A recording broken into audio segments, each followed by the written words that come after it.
चलिए जानते हैं आज के देश और दुनिया की सिलेक्टेड काम की और महत्वपूर्ण 50 बड़ी खबरों को सिर्फ 10 मिनट में। पर अभी तक आपने इस वीडियो को लाइक नहीं किया तो लाइक कर दीजिए। सदन में मुझे बोलने नहीं दिया गया, माइक बंद कर मेरा अपमान किया गया। हंगामे के बीच राज्यसभा में बोले मल्लिकार्जुन खड़गे, कहा मेरे सेल्फ रिस्पेक्ट को तोड़ा गया। अगर बीजेपी के इशारे पर सदन चला तो मैं समझूंगा कि लोकतंत्र नहीं है।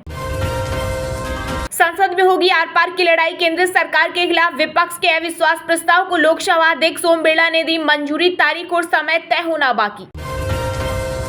सुप्रीम कोर्ट ने मोदी सरकार को लगाई फटकार, कहा विपक्षी राज्यों के खिलाफ कार्रवाई करते हो अपनी राज्य सरकारों को कुछ नहीं कहते। दिल्ली के प्रगति मैदान में पीएम मोदी ने हवन और पूजा पाठ कर 2700 करोड़ रुपए से बने आईटीपीओ कॉम्प्लेक्स का किया उद्घाटन। अगर लोकसभा चुनाव 2024 में बीजेपी दोबारा सत्ता में आती है तो देश में खत्म हो जाएगा लोकतंत्र, महाराष्ट्र के पूर्व सीएम उद्धव ठाकरे का बड़ा बयान। मुस्लिमों को हकीकत पता है इसलिए जांच से घबरा रहे, ज्ञानवापी मामले पर बोले ज्योतिष पीठ के शंकराचार्य स्वामी विमुक्तेश्वरानंद सरस्वती। केजरीवाल सरकार ने दिल्ली में 4 दिन का ड्राई डे किया घोषित, अगले 3 महीनों में आने वाले त्योहार जन्माष्टमी, मोहर्रम, स्वतंत्रता दिवस और ईद पर बंद रहेगी शराब की दुकानें। बिहार के सीएम नीतीश कुमार ने पीएम मोदी पर साधा निशाना, बोले घबराहट में आकर कर रहे एनडीए की मीटिंग। मणिपुर हिंसा पर प्रधानमंत्री की चुप्पी पर भी उठाए सवाल। डब्ल्यूएफआई से बाहर होंगे ब्रजभूषण शरण सिंह और बेटे करण, मतदाता सूची से एक दामाद का नाम भी गायब, दूसरे को भी नहीं मिली ऊंची पोस्ट। संसद के बाहर आप सांसद राघव चड्ढा के सिर पर कोए ने मारी चोंच तो बीजेपी ने ली चुटकी, बोले झूठ बोले कोवा काटे। युद्ध के लिए तैयार है देश की जनता, हम एलओसी कर सकते हैं पार। करगिल विजय दिवस पर रक्षा मंत्री राजनाथ सिंह ने भरी हुंकार। मणिपुर पर पीएम मोदी के बयान की मांग पर अड़ा विपक्ष, इंडिया गठबंधन ने लोकसभा में दिया अविश्वास प्रस्ताव का नोटिस। दिल्ली के अधिकारियों के ट्रांसफर पोस्टिंग से जुड़े केंद्र सरकार के अध्यादेश से संबंधित बिल 31 जुलाई को संसद में किया जाएगा पेश, आप सहित विपक्षी दल करेंगे विरोध। क्रिकेट फैंस की बढ़ेगी परेशानी, 15 अक्टूबर को अहमदाबाद के नरेंद्र मोदी स्टेडियम में होने वाले भारत पाकिस्तान मैच के शेड्यूल में हो सकता है बदलाव। देश देख रहा है आपकी कपनी और करनी का अंतर, संसद में गतिरोध को लेकर कांग्रेस अध्यक्ष मल्लिकार्जुन खड़गे ने गृह मंत्री अमित शाह को लिखी चिट्ठी, बोले हम हर कीमत चुकाएंगे। मणिपुर पर लंबी बहस के लिए सरकार तैयार, केंद्रीय गृह मंत्री अमित शाह लोकसभा में बोले हमारे पास छिपाने के लिए कुछ नहीं। टमाटर, चावल और अरहर दाल की महंगाई ने तोड़ी आम आदमी की कमर, आरबीआई ने कहा अब नहीं मिलेंगी महंगी ईएमआई से भी राहत।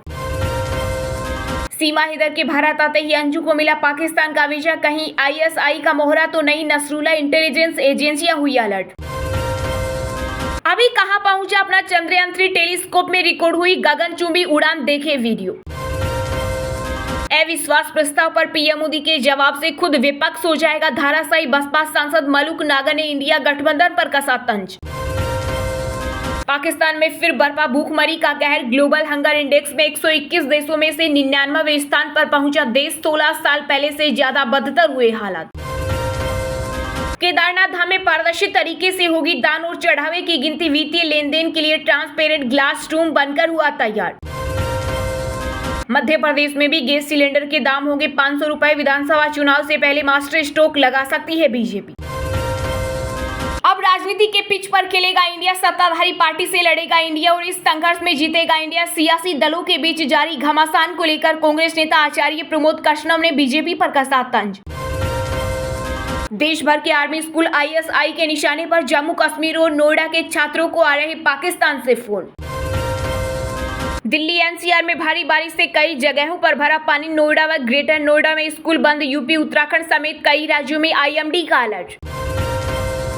हमें पता है हमारे पास बहुमत नहीं, लेकिन बीजेपी के साथ कौन, यह पता लगाने के लिए लाए अविश्वास प्रस्ताव, महाराष्ट्र कांग्रेस चीफ नाना पटोले का बड़ा बयान।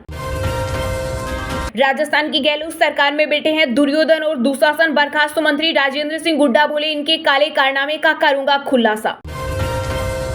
मध्य प्रदेश के सीएम शिवराज सिंह ने किया मुख्यमंत्री चरण पादुका योजना का ऐलान, लाभार्थी को खुद पहनाई चप्पल। पंजाबी म्यूजिक इंडस्ट्री के फेमस सिंगर सुरिंदर सिंधा का निधन, 64 साल की उम्र में दुनिया को कहा अलविदा, सीएम मां ने ट्वीट कर जताया दुख। हिमाचल प्रदेश में पर्यटकों की आमद ने तोड़ा रिकॉर्ड, सिर्फ 6 महीने में ही संख्या 1 करोड़ के पार पहुंची। सत्य प्रेम की कथा का दुनिया भर में बजा डंका, 125 करोड़ के पार हुई कार्तिक कियारा की फिल्म। हरियाणा में लिंगानुपात में आई बड़ी गिरावट, बेटियों की घट रही संख्या, 1000 लड़कों पर सिर्फ 917 लड़कियां, पॉकेट साइज अल्ट्रासाउंड भी बड़ी वजह। बिहार कटिहार में बिजली की मांग कर रहे लोगों पर पुलिस ने की फायरिंग, 3 की गई जान। एंड्रॉइड स्मार्टफोन के लिए लॉन्च हुआ चैट जीपीटी का ऑफिशियल ऐप। रिलायंस आईटी और लार्सन के शेयरों में खरीदारी के चलते बीते दिन तेजी के साथ बंद हुआ शेयर बाजार। सेंसेक्स 351 अंकों की बढ़त के साथ 66,707 पर हुआ बंद, तो वही निफ्टी 97 अंकों की बढ़त के साथ 19,778 पर हुआ बंद। दिल्ली में बिना फायर एनओसी लिए चल रहे कोचिंग सेंटर होंगे बंद, हाईकोर्ट ने दिल्ली सरकार और एमसीडी को किया आदेश। वह हमारे लिए मर गई, हमारा उससे कोई लेना देना नहीं, पाकिस्तानी फेसबुक फ्रेंड नसरुल्ला से शादी करने पर बोले अंजू के पिता। विपक्ष के इंडिया गठबंधन पर राजस्थान की पूर्व सीएम वसुंधरा राजे ने बोला हमला, कहा नाम बदलने से कारनामे नहीं बदलते।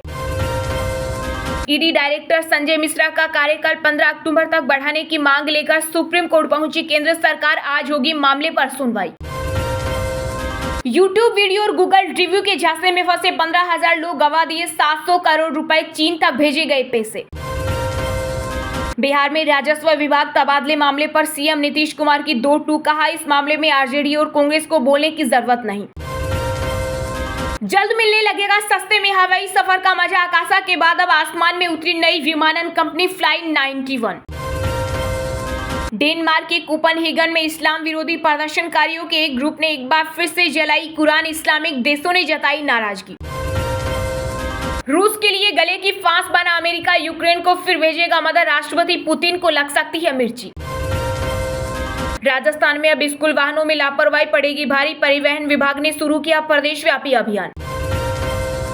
अगर केंद्रीय नेतृत्व कहेगा तो मैं दे दूंगा इस्तीफा, मणिपुर के मुख्यमंत्री एन बीरेन सिंह बोले मेरी पहली जिम्मेदारी राज्य में कानून व्यवस्था कायम करना। चलिए अब जानते हैं जो आम आदमी के काम की और फायदेमंद खबरें हैं उनको विस्तार से, पर इससे पहले अभी तक आपने इस वीडियो को लाइक नहीं किया तो लाइक कर दीजिए।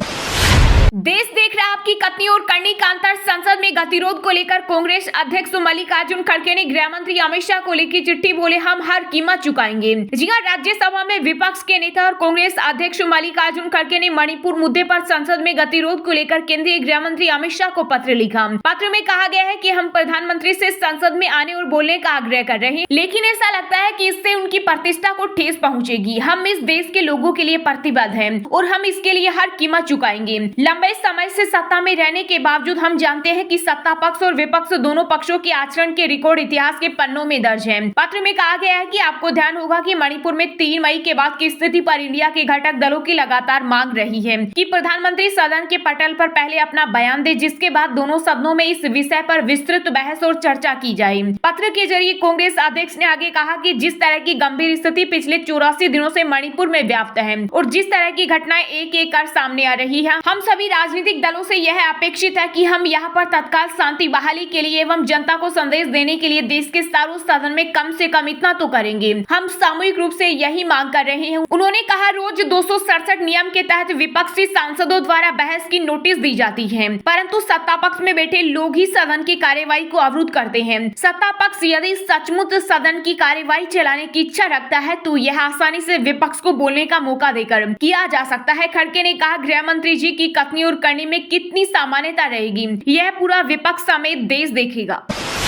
दिल्ली के प्रगति मैदान में पीएम मोदी ने हवन और पूजा पाठ कर 2700 करोड़ रुपए से बने एग्जीबिशन कम कन्वेंशन सेंटर का किया उद्घाटन। जी हां, प्रधानमंत्री नरेंद्र मोदी ने दिल्ली के प्रगति मैदान में नए इंटीग्रेटेड एग्जीबिशन कम कन्वेंशन सेंटर का उद्घाटन किया। इस दौरान पीएम मोदी ने आईटीपीओ कॉम्प्लेक्स परिसर में हवन पूजा किया और कॉम्प्लेक्स को बनाने वाले श्रमिकों से मिले और शॉल ओढ़ाकर उनका सम्मान किया। इसके बाद पीएम ने श्रमजीवियों के साथ ग्रुप फोटो शूट भी करवाया, जिसके बाद पीएम मोदी ने G20 स्टैम्प और सिक्का रिलीज किया। दरअसल प्रगति मैदान में इंटरनेशनल ट्रेड प्रमोशन ऑर्गेनाइजेशन का यह कॉम्प्लेक्स रीडेवलपमेंट किया गया है। कन्वेंशन सेंटर में G20 शिखर सम्मेलन का आयोजित किया जाएगा। 9 और 10 दिसंबर को 18वें G20 शिखर सम्मेलन के राष्ट्राध्यक्ष और शासनाध्यक्षों की मीटिंग नए कन्वेंशन सेंटर में होगी। पीएमओ के मुताबिक ये परिसर 123 एकड़ में फैला हुआ है, जिसे बनाने में करीब 2700 करोड़ रुपए की लागत आई है। सिडनी के ओपरा हाउस से भी बड़े इस कॉम्प्लेक्स में लेवल 3 और 7000 लोगों के बैठने की क्षमता है।